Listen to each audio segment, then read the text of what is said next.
Hello, my monstrosities. Hello once again. Today I'll bring to you my contribution towards Orktober. Yeah, it's an Orcs video, and another one in this little mini series thing I'm doing. But also, in this one, I will be playing Devil's Advocate. I've said several times that I never really saw why when the Codex dropped that Bully Boys was the one that everybody flocked to. I do still believe that the other detachments have a bit more to offer than they're given credit for, but I can understand the orc logic of two was is better than one. So, while I was thinking about what to do for orcs, I was going to do the obvious thing of, well, Brian here at LGT got second place, losing only to Liam VSL, so, highly understandable. But also, I heard that this was put together using three let's get started Orcs boxes or something along those lines. So, if somebody can win with Orcs pretty much fresh out the gate, three times over, and, or I should say, very close to winning, like, let's not underestimate how awesome a second place is at LGT. Come on now. But also, the other win that was within Orcs lately was from somebody cheating and saying that their battle wagon with case could have gas in it, and that Snickrot was T6. To which I will once again repeat myself, as I know I have said several times. Yeah, clearly your faction isn't that bad if somebody getting two data sheets wrong just breaks everything, right? Like, that can't be that bad. But I feel we have to remember that this game isn't necessarily all about winning. Sometimes it's about just having fun. So, since everybody wants to have fun with Bully Boys, I might as well do my part to try to highlight what you can do, or what you can bring to win with Bully Boys. What you can do, that's up to you, and there's other channels better for that. But I'm better at pointing out some things that are underutilized. So, looking at Bully Boys, this is all about war bosses, knobs, and mega knobs. And to that point, I understand you go, my mega knobs got hit, so I don't want to play the Mega Nox Detachment. True. I can see that. But this is still about war bosses. So when a war boss unit, just like a Knobs or a Mega Knobs unit, and I want to highlight how keywords are a funny little thing in the Orcs, happens, you can just get a lot of benefits from that second WA. Now, it won't count for everything in your army. That isn't, of course, one of these three things, but, out we go. The enhancements, kind of dog water. The biggest boss, the only things you can put it on are the War Boss and Mega Armor and Base Boss. Don't know why you need two more wounds for them, really, for 15 points, but if you have it to spare, who cares about a Battle Shock test? Ed Stump is probably the best one, in my opinion. Um, One of the aforementioned ones we just went through. Each time this bearer makes an attack that targets a unit that is below starting strength, can re-roll a wound roll of 1, and if it's below half strength, you can just straight up twin link it. And that's only for 10 points. So that's one you might as well throw on, and probably on the beast boss if you're bringing it for death wounds. That's my opinion. I could see arguments for otherwise, especially until GW fixes the whole war boss thing. And to that other point, I don't want anybody to watch this video and get the idea that I don't think that GW fucked up. GW definitely made some oopsies by over nerfing, Mega Knobs, and just not fixing the war boss issue, in which it's not during the turn that a WA has been called, it's when a WAs get called. So if you're inside a transport, when the WA is called at the start of the battle round, you can't do it. And then to the people that are suggesting that you just make WA during the command phase, I can understand the play for that too, but at the same time, you still can't figure out, like, if you're in the transport, you're just in transport and not getting your benefit. So they need to fix War Boss here. And I know they're not saying that it's mutually exclusive, but neither here nor there. This is about Bully Boys. And then finally, Teleporter, War Boss and Mega Armor model only. I guess. But models in the Bears unit have the deep strike ability. It's cool. It gives you something, but for 25 points on a War Boss, I'd rather bring Storm Boys more likely. More likely to bring Storm Boys. But sorry, it's early in the morning and had this planned out, but my tongue doesn't want to follow. Uh, it's it's okay if you already have one in and you don't have a detachment. I'm sorry, you don't have room for Storm Boys, and you already have a War Boss and Mega Armor with some Mega Knobs in your list, and 25 points to spare, sure, but I wouldn't make room for it. I'd probably make room for the Storm Boys first. Stratagems. My biggest issue with these is that they all tie to knobs or mega knobs instead of just war boss units, into which this would undoubtedly make this the best detachment if they just changed this to war boss. Okay, maybe not. Tie for first. Tie for first. It's fine. First or second. Either way, it would fix a lot of the issues with Bully Boys. And now the other side of that coin is that I hate how this is keyworded, in which it's just like, hey, we're going to revolve our entire game plan around two units, two types of units, knobs and mega knobs, when it comes to the stratagems. Um, but at the same time, I've seen what Orc players can do with Green Tide, in which it's literally one data sheet. So you all are good with making do. That's a very orky way of doing it, right? Scrapping it together, looting and putting it together. So, you know, it's fine. But at the same time, GW, you really just did more work for yourself for no reason. You could have just made it war boss units, because not everything can be led by a type of war boss. And not every unit is a war boss unit, of course. But neither here nor there. The stratagems, the main one that I can understand why you're bringing this is Armor of Orc Tempt, -1 AP characteristic of the incoming attack during the shooting phase. Fine, cool.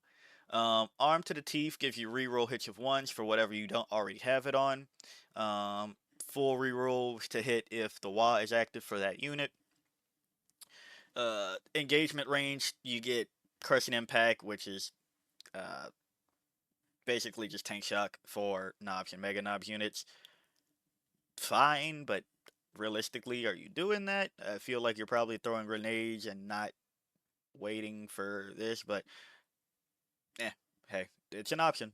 And too arrogant to die, you can fight on death.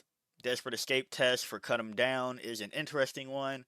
-1 from the desperate escape test if a Y is active. I like this one, but quite realistically, how many times do people fall back? That's what I don't like about these fallback stratagems. Like, yeah, people do it, but I don't know if I want to dedicate an entire stratagem out of my detachment that I'll be with for a couple of years to, just, hey, if you try to fall back, it might backfire. And then, like, at that point, if you tell me that, like, I don't know. But to this credit, this one isn't restricted like the other ones of this nature where it says excluding monsters or vehicles. So if a monster or vehicle tries to desperate escape or tries to fall back from you, this is where this one comes in handy. So maybe blow up a tank from cut them down, who knows.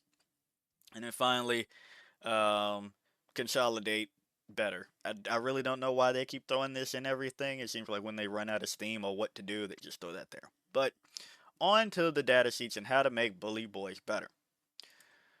First off, this one has become a popular tech. Um, I shouldn't say popular, as some I see people aren't doing it because nobody's bringing Bully Boys for real, or at least not topping it. People are not topping with it. Careful, topping is a whole different subject. But Death Killer War Trike. This is a war boss by himself and can bring war bikers. And well, this model is leading a unit. Each time a model in that unit makes a melee attack, add 1 to the hit roll. This also does something pretty funky. Each time this model's unit advances, do not make an advance roll for it. You get auto advance 6. Okay, so auto advance 6, and let's just go back to Bully Boys, in which you can call a wah a second time for war boss units. So for 2 turns, 2 rounds, uh, your Death Killer Wartrike and War Bikers can advance and charge, auto advance 6 and charge, add 1 to the strength and attacks characteristic of melee weapons, and you get +1 to hit in melee from Death Killer, and they also get a 5-up invulnerable save twice over. So, if anything, I think you need to be spamming the Death Killer Wartrike for 80 who attaches to the War Bikers, which for 70 or 140. They also make it so that if they do a ranged attack within 9 inches, improve the AP characteristic of that attack by 1. They have assault on the twin Daka gun, and again, auto advance 6 for 2 turns in Bully Boys. People go, oh, that's cool. You also have grenades out of this unit too. So, hey, just saying, if you were really worried about how slow some of your units are, where you're taking teleporter on Mega Knobs, like as a main game plan, you have the War Bikers auto advancing 6. Now, mind you, some actions are actions in general. You can't advance an action. But for things that aren't an action, 12-inch move auto advance 6 twice. Yeah, 2 rounds. Yeah, I'm liking that. So then we go on to one that I once I finally read it, because I, like everybody else, I kept hearing that, oh, Big Mech and Mega Armor Dot, don't bother with it. It's not worth it. Um, and then I finally read it. I was like, no, no, it's definitely worth it. Now, is 100 points still too expensive? I'd agree with that. But for a unit that can attach to Mega Knobs, right? The Mega Knobs that we cried so tough about how they no longer have a 4-up feel no pain, it's a 5, and I want them to be, able to take a hit. Mega Knobs would then receive, if you put the custom force field on the Big Mech, a 4-up invulnerable save against ranged attacks. Once per battle, heal a model in the bearer's unit D3 lost wounds. In your command phase, return 1 destroyed bodyguard model to the unit. Like, just straight up the entire one. It's not like bring it back on 1. It's like you can return 1 destroyed bodyguard model to that unit. Alright, cool. Now, if I am missing an FAQ that's just like, no, return doesn't mean at full health unless it's stated otherwise, that's on me. But at the same time, you're just bringing back a, 623 just straight up. Cool. And reroll 1s to ranged attacks. Orks aren't known for their shooting, but there's a lot of Daka potential here. So we have the Big Mech and Mega Armor in mind, and you go, why would I bring that in Bully Boys? It's not a war boss. You are correct. However, when it becomes a Mega Knobs unit, it gets the benefits and can give your boys the benefits. Or I guess I shouldn't say boys before anybody gets confused. It can give your Mega Knobs the benefits. Your Mega Knobs have access to custom shooters, rapid fire 2. That means within 9 inches, they are 6 attacks each. 401 doesn't sound like a good profile because they're hitting on 5s, but re-rolling 1s, yeah, you can chew through a lot. And then also you also have the option, have access to a combi weapon. Anti-infantry 4 up, devastating wounds, rapid fire 1. So, sure, within a foot, 2 shots, hitting on 5s, steel strength 4, AP 0. But dev and anti-infantry 4, so if you hit 4s for wounding, you're just getting the straight up 1 through. But if I'm bringing, say, 6 of them, 12, yeah, that's not worth it. However, If you bring 6 models times 6, 36 shots, that's a little bit more worth it, no matter what it is. Like, if you are hitting elves, you are hurting elves, right? So, and if you're hitting any other random BS that is only T4, yeah, you're probably getting through there. At least a decent amount before you, as orcs do, get into melee. The other thing about Mega Knobs is during the battle round in which you call a Wah, they have a 5-up field no pain, the thing that everybody loves about them. Mega Knobs also have grenades. Mega Knobs are good. You give them a 4-up invulnerable save versus ranged attacks, a 5-up invulnerable save for 2 battle rounds out of assumedly 5, at the max of 5, I should say. You have advance and charge for those 2 turns. Yeah, I can understand why people wanted to make these just utter blenders with the war boss and mega armor. Yeah, it's fine, but do we really have to when we could just make them come back and be sturdy, which is the whole thing that you wanted? You're like, man, you took away my 4-up feel no pain and put the price up. And again, is GW kind of insane for that? Yeah, that's not cool. But why why not just make it so that the models keep coming back? Because realistically, right, for 2 turns, what is chewing through 6 T6, 2-up save, 4-up invuln against range, 5-up for the wall rules, and +1 to strength and their attacks on top of that, 3 wound infantry. Like, not even exocrines or exocrines shoot through that comfortably. Okay? So, I don't know what the problem was. Now, mind you, again, 240 points is steep, but that is still about Terminator price, to which this is what Mega Knobs are aiming to be. So they priced it for Terminator armor, and is it completely fair? No, but you can bring them back, and there's still that on top of the fact that true without the War Boss and Mega armor. I'll just bring that up right now, just to go back and forth between it. You aren't getting the addition of 1 to the hit roll, but if you were only bringing the War Boss and Mega Armor +1 to hit, just so you can do this on 3s for 2 turns, I question logic in general. Like, don't get me wrong, you are going to increase your chances of taking whatever out when you hit on 3s, but just like Tyrant Guard, do I really want my tanky unit? Am I going out of my way to make sure that my tanky unit is able to punch a tank? Not really. That seems like weird investment priorities, especially when it has a movement 5. Oh, but Mister, that's why you make it so that they have deep strike. Like, that's a lot of investment for the thing that's like not their aim. If you want to punch through monsters and vehicles, we'll talk about what you should be bringing in a second.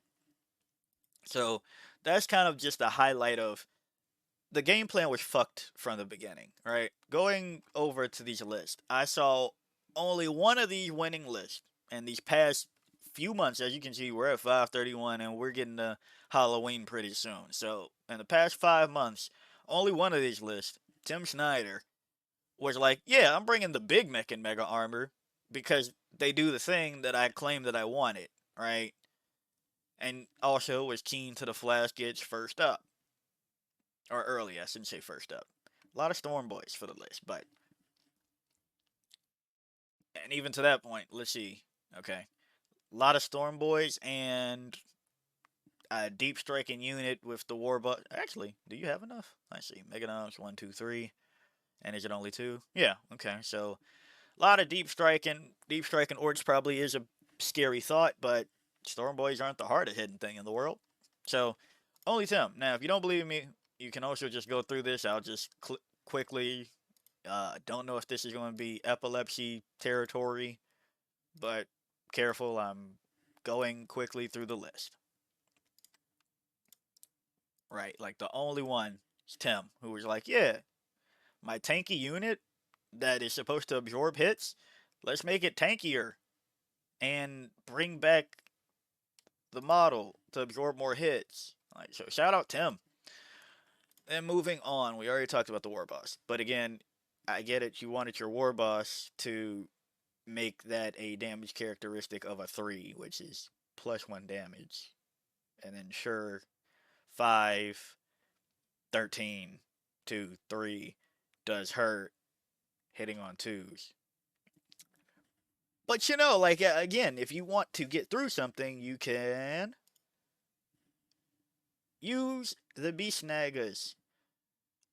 Because their whole thing is anti-monster, anti-vehicle on 4s.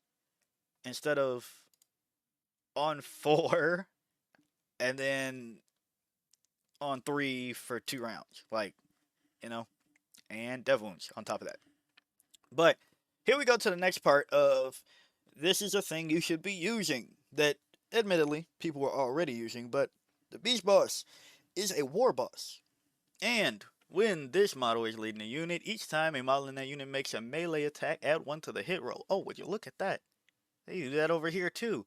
Each time this model makes a charge move until the end of the turn, melee weapons and it is equipped with have dev wounds. And dev wounds on 4 up versus the things that you claim that you need to get through for pretty cheap because it is just a little guy. Pretty fair. Now mind you, you go, but it's not my mega knobs. They're only T5. T6 and T5 not the craziest thing, especially when they always have a 5 up a 6 up feel no pain. 6 up feel no pain. 5. And just you can bring a bunch of the little shits. Right? Like, and if anything, going back to just unrelated, Green Tide should have been based around Mob. So, anywho, but yeah, Beast Boss, devastating on 4-ups. That's what you really want if you want to try to take care of anti-monster, anti-vehicle. I know there's this weird stigma, I guess, about the Beast Naga units. Like, I know people are tired of seeing them get promoted in every darn box, but at the same time, you can also be bringing the kill rig on top of that in any Orks detachment to make it so that your friendly Orcs unit at the start of the fight phase, within a foot of this model, you roll a d6 on a 1, you take damage, anything else, add 1 to the strength characteristic of melee weapons equipped by models in that unit. On a 6, you get to do that, and they get lethal hits, right? So, clearly, if that was a thing that you were, like, really worried about and trying to buff up these units, you'd be bringing the kill rig, admittedly for 170, but it's T10, 3 up save, 16 wounds, super anti-monster, anti-vehicle, and each time they're... Is it the stick of cannon? Yeah, the stick of cannon hits a monster or vehicle until the end of the turn. If the bearer selects that unit as target of a charge, add to the charge rolls made for the bearer, and enemy units cannot fire Overwatch onto them. So, you know, if you're worried about things that are bulky, you have an entire sub faction within this army that is supposed to help you with that. Is the math rollout that great? No, probably not. But it is also very scary because we talk about how Thunderwolf Cav can just delete Catan, right? You just delete them, okay? Because of how many there are, and also the whole like plus damage rule, to kind of cancel out the half damage. If you just have a bunch of tiny people with sticks just beating ass, yeah, I think you're fine. So that's that's what you need to be including overall. into Bully Boys because those units would then become a War Boss unit. So you get the effects twice over, giving Beast Snagger Boys a 5-up invuln, and they have a 6-up Feel No Pain for what is your battle line. And I know we're like getting wiser to the fact that GW just completely lied about how, or overestimated. Maybe they didn't mean to lie, but they overestimated how invested battle line will be to the importance of Pariah Nexus. But you want to talk about Green Tide being annoying? Yeah, I think a bunch of Beast Snagger Boys with a Feel No Pain of a 6-up and a 5-up invuln for 2 turns, probably pretty fucking annoying. So that's on that one. Then next, I go to Mazrog, even though I think in some situations the regular Beast Boss is better. You see, Mazrog lets Squighog Boys fight on death, or have the chance to, right? And each time this model makes a melee attack that targets a monster or vehicle unit, add 1 to the damage characteristic of that attack. Each time this model makes a melee attack that targets a Titanic unit, add 2 to the damage characteristic of that attack instead. So your Hypercrypt Necrons that you're trying to beat the Monolith to death that you couldn't do anyway, yeah, Mazrog is your answer. And giving Mazrog 2 battle rounds to do it, because he's a war boss, you're more likely to do it. That's excluding if you bring the Squighog Boys with him. He has a 5 Feel No Pain. He's not what he used to be, but he's still able to do it with a 10-inch move and advance and charge, right? Like, I think you can see you're probably going to do it, especially with anti-monster, anti-vehicle. 4-up steel, dev wounds on the extra attacks attack. Now, extra attacks can't benefit from additional attacks, but they can benefit from additional strength. That's Mazrog. Probably think about Mazrog. I'm not vouching for Mazrog the hardest in this one, even though Mazrog is probably my favorite Orcs model, but think about it. The one that I do think you really need to be included, no matter what your reasoning is the Beast Boss on Squigosaur with the Squighog Boys, because, well, this model is leading the unit, add 1 to charge rolls made for that unit. So for 2 turns, I should stop saying turns, I guess, because for 2 rounds, uh, 2 rounds, plus 1 to charge, advance and charge on a 10-inch movement unit. And you can heroic intervene for 0 CP, even if you did that with another unit. So you could bring 2 units of Beast Boss on Squigosaur with Squighog Boys, again, 5 Feel No Pain, the thing that we tend to really like here. If we were worried about Feel No Pains and Invulns, for these models that to do okay at best damage, yeah, you can do it more so with the Beast Boss and the Squighog Boys because they're War Boss units. And the Squighog Boys, to look at their profile, T7. Like we're arguing about T6. So the T7, admittedly a worse save, is a little bit harder to get through. A lot of weapons will stop at 6. Now, and then the weapons that stop at 7 usually don't have that many attacks into them, and not too much high AP either. But again, 5-up Feel No Pain, and for 2 turns, because it will be on a Warboss unit, 5-up Invulnerable save. And the Squighog Boys, you can ignore any or all modifiers that this unit's move characteristic and to advance and charge rolls made for this unit. So nothing is stopping them if they don't want it to, because of Wild Ride. Also, talking about that whole impact tank shock thing that you can do with the Mega Knobs, well, and the Knobs too. Squighog Boys have grenades, and their war gear ability is Bomb Squig. Once per battle, for each Bomb Squig this unit has, you get 1 for every 3. Yeah, 1 for every 3.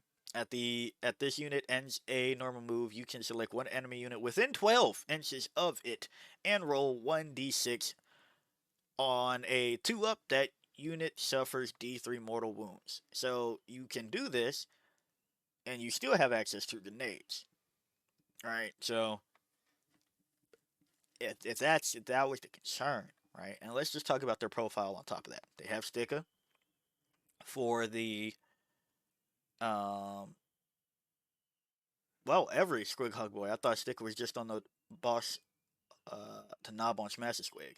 But everybody has access to the assault anti-monster, anti-vehicle weapon. Now, it's only one shot, hitting on fives as Orks do. But again, advance and charge for 2 turns. If you have 8 models, there's a good chance that you at least chip away some damage before you get into the melee that you want to do, which is down here. Big chop and stick, anti-monster, anti-vehicle. Oh, did I mention that they have Lance? So for 2 turns, now mind you, they probably won't get to use Lance the second time around, but if you didn't get there the first time, or you follow up with your second unit of Squighog Boys, whatever it's attached to, whether that be Mozrog or Beast Boss on Squigosaur, you get +1 to wound on the turn that they charge. So you're telling me that for 2 turns, my Squighog Boys can be +1 to wound against anything, and if it's already a monster or vehicle, I'm already doing it on 4s with a Strength 5 weapon anyway. And then extra attacks are down here. Like, you know, I think it's a little bit better because again, 5-up feel no pain for T7, 10 movement. These are the things that we should be looking at for. Oh, I want some bulk and Bully Boys. When the bulk is there, and the mobility can also be there, and the DACA can be there. Not saying that you don't bring your flaskets at all anymore, but I'm saying if you want to free up 80 points, you can kind of do what. That's a bit disingenuous, so probably not. But, there's still options for DACA if that's something that you feel like missing. Another thing that I realized GW made a oopsie with this detachment. Also, is something that goes into the other detachment that I think is actually the best one. People people believe otherwise, and I'm okay to be wrong. I'll take that on chin, but when people figure it out, they will. Is Dread Mob. This one gives you benefits, your detachment rule to mechs, but your stratagems, only one gives you something for mechs. However, in this one, your Big Mech, now mind you, this wasn't the flavor intention, but the Big Mech can attach to the Mega Knobs, but the Mega Knobs don't have a benefit from like sustained or lethals with this inclusion. So that's one that kind of is just annoying. It's just like, yeah, I'll bring my Mega Knobs, but I can already give them a way to reroll hits. Now, this will change in the fight phase if you save Arm to the Teeth for that one. But I feel like that was a bit of a miss that there's no like sustained or lethals for Mega Knob units compared to doing it with mechs, but then not giving mechs anything to work with. I'm sorry, one thing to work with in the stratagems over in Dread Mob. So that's a bit of an aside. This one's a bit quicker because Bully Boys are simple. I don't really like the detachments that are just your army rule, like Cohort Cybernetica for AdMech, but it is what it is. And yeah, I know people like Bully Boys. So here's me telling you that if you like Bully Boys and you want to run Bully Boys, you can do that. Yes, it's sad what happened to the Mega Knobs, but that doesn't mean that you shouldn't be bringing the auto advancing 6 Death Killer War Trike with War Bikers to do that for 2 rounds, or the Beast Boss to do that for 2 rounds. Because again, if everything has a feel no pain, whether that be 6, 5, or 4, as a Tyrannage player that has heard about invasion fleets, feel no pain for time endless for up to 2 units, and the old, like with the old way of how Hive Tyrant battle tactic shenanigans work. I think if everything in your army has a fucking feel no pain, yeah, that'll probably piss your opponent off. More so than having a feel no pain of 4 up because you made your entire list Mega Knobs for 2 turns. Right? Like, come on now. So, experiment a little bit. Throw on Squid Hog Boys if you want to get through things. Beast Boss and Mazrog, you tell me when you run this which one you end up liking a little bit more. Again, so far I'm leaning towards Beast Boss and Squigashore, just +1 to charge for 2 turns in which I have the option to advance and charge, and Heroic Intervention being 0 twice over. Like, or I shouldn't say twice over, but you could do it twice over if I bring 2 units of it. Don't get me wrong, it's expensive. 130 plus another, let's say 160 just for the hell of it. That is 290. But the way y'all were spamming Mega Knobs, I can't remember their old price right now, but the way y'all were spamming Mega Knobs and tying them to War Bosses, which is the more expensive out of the two things that can be attached to, about 10 points, but you know, I think that's fine, especially when you want them to deal with the thing you wanted them to deal with was about this toughness. Meanwhile, you can do it on 4s guaranteed instead of, oh, I hope I can do it wounding on 3s, right? Like, come on now. And especially with Lance, it was just, it is what it is. Damage too.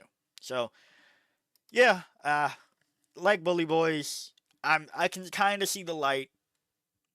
I still want them to make changes and just make it War Boss unit for the stratagems. That'd be pretty cool. But if GW does want to fix it, I don't think it's as dismal when we have, you know, a cheater winning the. I shouldn't say a cheater that bad because it doesn't affect me, but somebody that cheated win the biggest tournament at the time, and then Brian coming very close last week at LGT.